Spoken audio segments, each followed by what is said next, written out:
एक लकड़हारा रात दिन लकड़ियां काटता। कठोर परिश्रम के बाद भी उसे आधा पेट भोजन ही मिलता था। एक दिन उसकी मुलाकात एक साधु से हुई।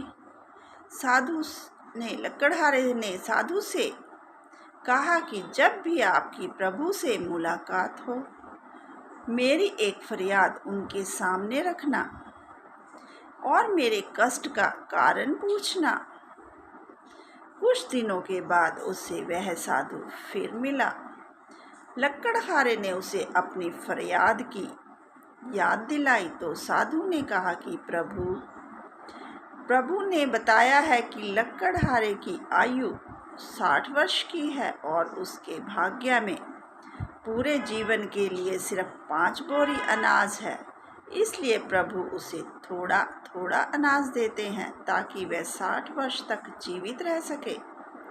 लकड़हारे ने कहा, साधु जी, अब जब भी आपकी मुलाकात हो, मेरी यह फरियाद उन तक पहुंचा देना कि वह मेरे जीवन का सारा अनाज दें ताकि कम से कम एक दिन तो मैं भर पेट भोजन कर सकूं। अगले दिन साधु ने कुछ ऐसा किया कि लकड़हारे के घर 5 बोरी अनाज पहुंचा दिया। लकड़हारे ने समझा उसकी फरियाद कबूल हो गई है, इसलिए उससे सारा हिस्सा भेज दिया है। उसने बिना चिंता किए सारे अनाज का भोजन बनाकर फकीरों और भूखों को खिला दिया और खुद भी पेट भर खाया।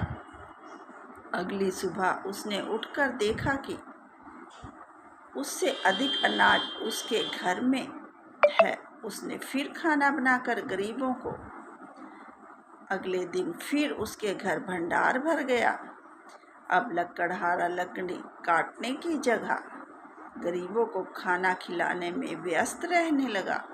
कुछ दिन बाद वह साधु फिर लकड़हारे को मिला तो लकड़हारे ने कहा, ऋषिवर, आप तो कहते थे कि मेरे जीवन में सिर्फ 5 बोरी अनाज है, लेकिन अब तो हर दिन मेरे घर 5 बोरी से अधिक अनाज आ जाता है।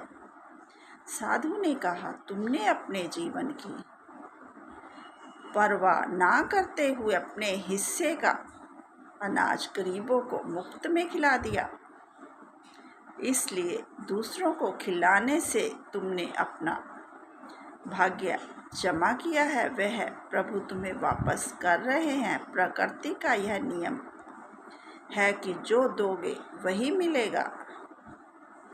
निष्काम भाव से दूसरों की सेवा करो। धन्यवाद।